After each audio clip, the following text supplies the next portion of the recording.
Dan jika kamu baca ayat itu, sangat mengerikan.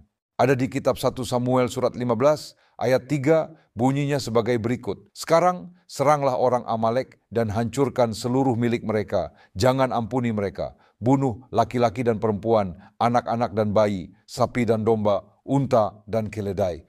Jadi bukan hanya genosida terhadap umat manusia. Bukan hanya genosida terhadap laki-laki dan perempuan, tapi juga anak-anak. Dan bukan hanya anak-anak, bahkan bayi sekalipun bayi yang masih dalam buayan, bahkan mereka pun tak luput. Lalu binatang. Kamu harus ingat yang telah dilakukan Amalek padamu, kata Alkitab suci kita. Ya, sekarang pergilah menyerang orang Amalek dan hancurkan seluruh apa yang mereka miliki. Jangan ampuni mereka. Bunuh laki-laki dan perempuan, anak-anak dan bayi, sapi dan domba, unta dan keledai. Dan kami mengingatnya. Dan kami berjuang, pasukan dan pejuang pemberani kami yang sekarang berada di Gaza. Dia tahu betul maksud ucapannya. Nabi SAW bersabda, Muslim dan Yahudi akan berperang menjelang akhir zaman dan bahkan pepohonan pun akan membantu kaum Muslim dengan mengatakan ada seorang Yahudi di belakangku. Jadi bagaimana pendapat kamu tentang ini? Jadi hadis tersebut dengan jelas menyatakan mendekati akhir zaman akan ada orang yang bergabung dengan Dajjal. Mereka akan bergabung dengan Antikristus. Maka ketika Dajjal datang, dia akan punya pengikut. Mereka berkata, iman apakah ini, agama apakah ini, dan mereka tertarik pada Islam dan Al-Quran. Menurutmu, apakah itu? Apakah menurutmu kebangkitan Islam sudah di depan mata? Tentu saja pasti. Ketika dunia melihat.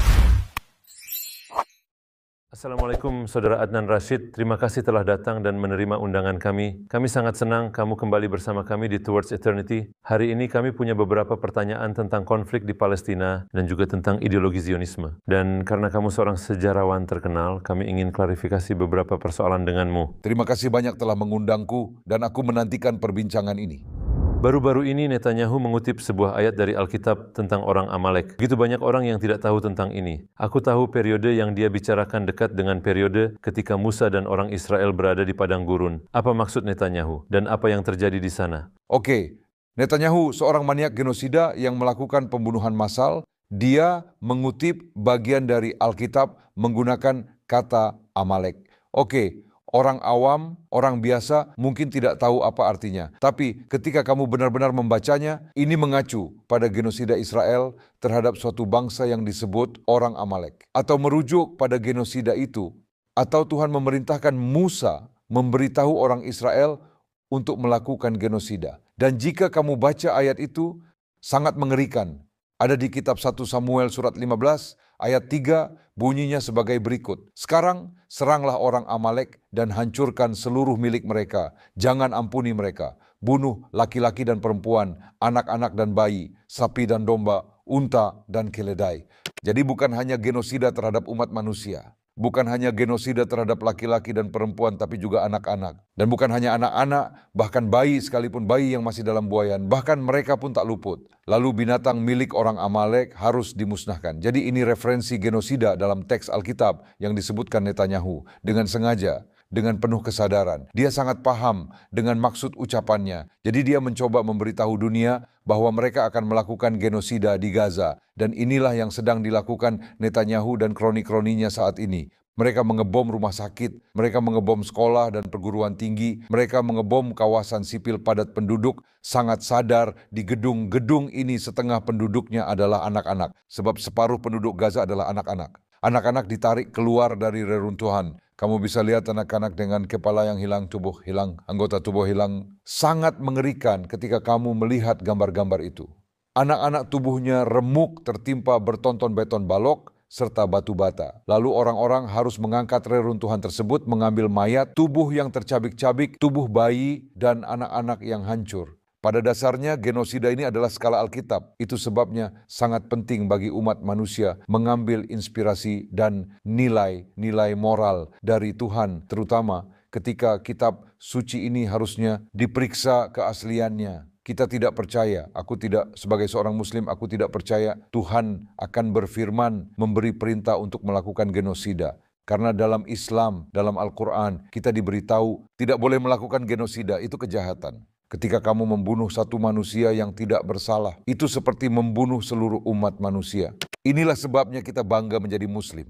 Aku bangga menjadi seorang Muslim karena Al-Quran tidak akan pernah mengizinkanku melakukan genosida. Aku tidak akan bisa menggunakan Al-Quran untuk melakukan kekejaman, membunuh wanita dan anak-anak. Dan jika kita mengikuti Nabi Muhammad SAW, ajarannya secara jelas memberitahu kita bahkan dalam perang para umat Islam ketika berperang tidak boleh menargetkan perempuan dan anak-anak. Inilah Islam. Inilah sebabnya aku seorang Muslim. Aku merasa bangga menjadi seorang Muslim karena kitabku, kitab suci yang kita ketahui pasti dari Allah, dari Sang Pencipta langit dan bumi. Tidak ada unsur manusia di dalamnya. Oke? Karena genosida adalah sentimen kemanusiaan. Genosida itu perbuatan manusia. Manusia melakukan genosida karena mengabaikan semua nilai moral, semua petunjuk dari Tuhan, semua petunjuk dari para nabi. Itulah sebabnya mereka akhirnya melakukan genosida. Jadi aku yakin ajaran tentang orang Amalek dalam Alkitab bukan berasal dari Tuhan, tapi ulah manusia, sebuah penambahan. Namun kenyataan yang menyedihkan, banyak orang Yahudi dan sejarawan Kristen telah mengakui bahwa teks Alkitab telah banyak diubah, telah diganti. Ada banyak orang yang menambahkan ke dalam Alkitab. Terlepas dari semua itu, ada orang seperti Netanyahu, maniak genosida, rasis apartheid, maniak genosida yang berani-beraninya mengutip ayat seperti ini untuk melakukan kekejaman di dunia saat ini. Sungguh sulit dipercaya, tidak masuk akal. Bagaimana bisa orang-orang membiarkannya? Dan juga dalam Islam kita tahu Allah berfirman dalam Al-Quran, "Walaqad karramna bani Adam."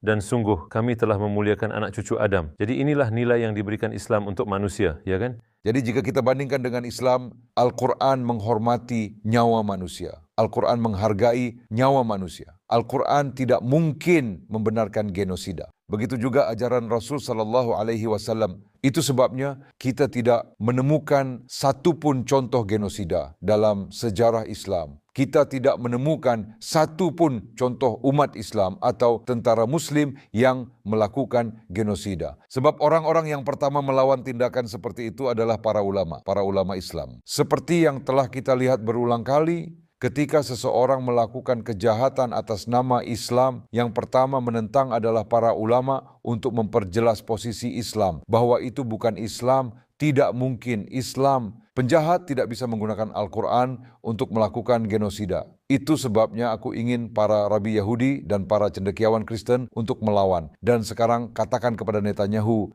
jangan pakai nama kami, jangan gunakan kitab suci kami untuk melakukan genosida di Gaza dan membunuh anak-anak. Dan Al-Quran punya banyak sekali contoh, seperti pada ayat ini. Walaqad karramna bani Adam. Jadi Allah Subhanahu wa Ta'ala berfirman, dan sungguh kami telah memuliakan anak cucu Adam. Kami telah memuliakan anak cucu Adam. Termasuk orang-orang Yahudi dan Nasrani dan umat Islam, semua orang, setiap umat manusia. Bahkan kita belajar dari kehidupan Rasul SAW ketika ada pemakaman seorang pria Yahudi dan Rasul berdiri. Nabi Muhammad SAW berdiri dan para sahabat bertanya, "Ya Rasulullah, engkau berdiri untuk pemakaman Yahudi?" Dan Rasul bersabda, "Bukankah itu ruh yang diciptakan oleh Allah? Bukankah itu ruh yang diciptakan oleh Allah?" Jadi inilah ajaran yang harus kita ikuti. Dan itu sebabnya kita bisa mendiskusikannya. Kita bisa berdiskusi tentang sejarah Islam dengan orang-orang Yahudi sebagai intinya. Jadi maksudmu orang-orang Yahudi itu makmur di bawah kekuasaan Muslim, tetapi beberapa orang muncul dengan hadis Nabi SAW yang mengatakan bahwa dalam hadis ini Nabi SAW bersabda, Muslim dan Yahudi akan berperang menjelang akhir zaman dan bahkan pepohonan pun akan membantu kaum Muslim dengan mengatakan ada seorang Yahudi di belakangku. Jadi bagaimana pendapat kamu tentang ini? Oke, hadis itu sendiri sudah memberikan jawabannya, yakni tentang akhir zaman akan ada perang.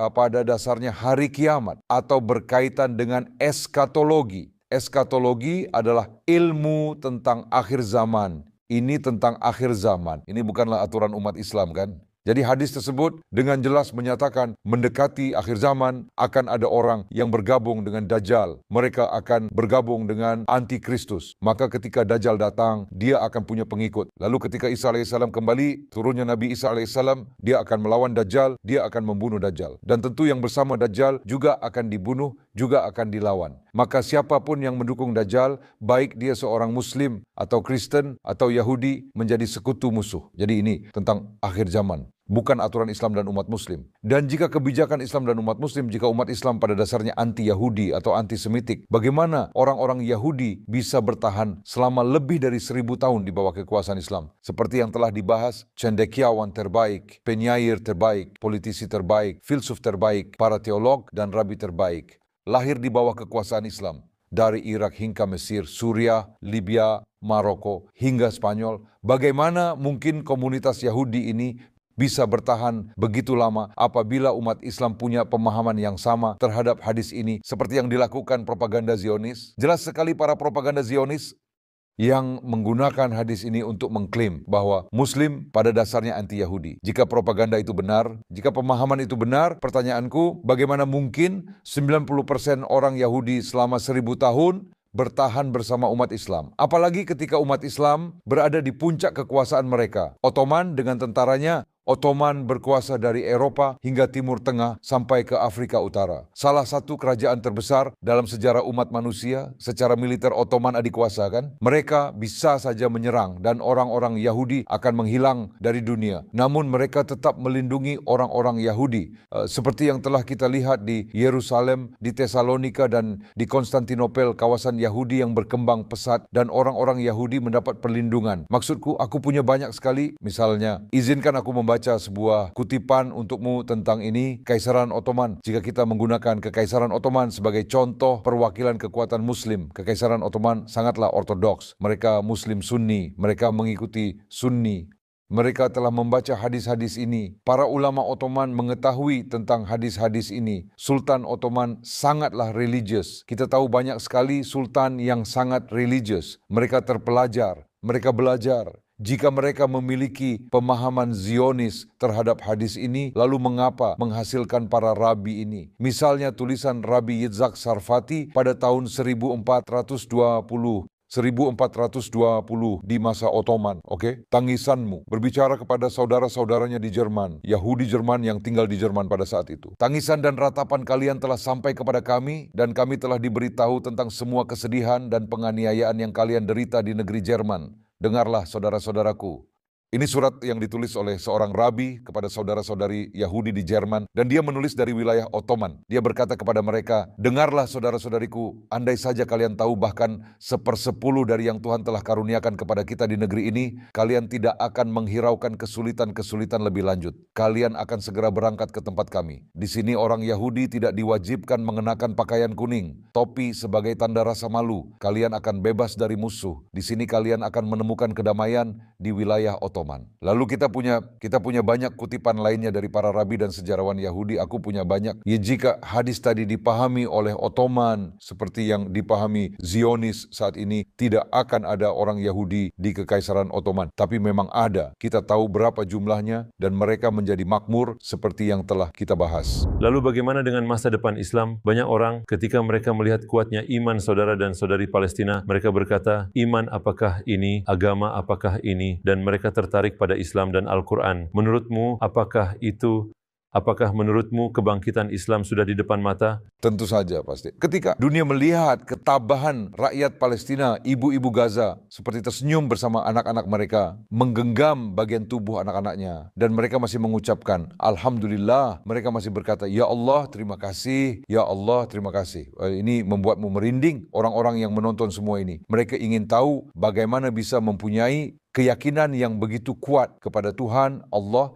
dan masih terus beriman menghadapi penindasan seperti ini dan kehancuran seperti ini. Dan karena orang-orang Gaza ini, mereka yakin bahwa anak-anak mereka akan masuk surga. Tidak diragukan lagi, mereka yakin bahwa mereka akan ke surga dan mereka akan bersama di surga. Dan di sana ada Tuhan. Tidak ada keraguan bahwa Allah itu ada dan Allah itu adil. Allah akan memberikan keadilan.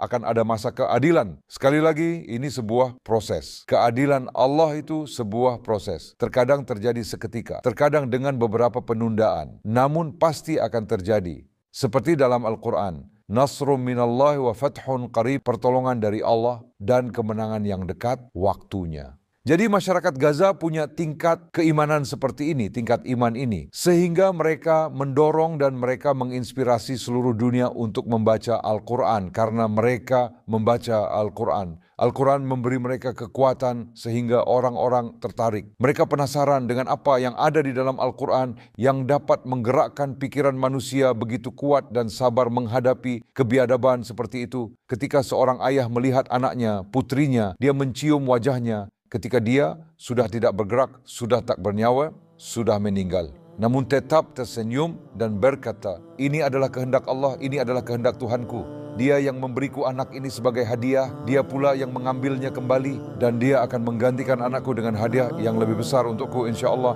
Jadi inilah ketabahan yang menyebabkan banyak orang membaca Al-Quran, dan aku yakin itu positif. Jika kita perhatikan tentu sangat menyakitkan melihat semua anak-anak itu meninggal dan semua orang yang dikeluarkan dari reruntuhan. Tapi sekali lagi ada sisi lain dari semua ini bahwa dunia sedang terbangun. Bukan hanya nasib rakyat Palestina saja dan betapa buruknya mereka diperlakukan oleh dunia, oleh komunitas internasional yang beradab, tetapi juga kekuatan iman mereka melalui Islam dan dari Al-Quran. Saudara Adnan, terima kasih sudah berbagi pengetahuan dan wawasanmu yang mendalam. Kami mendapat banyak manfaat darimu. Semoga Allah menjagamu, saudaraku.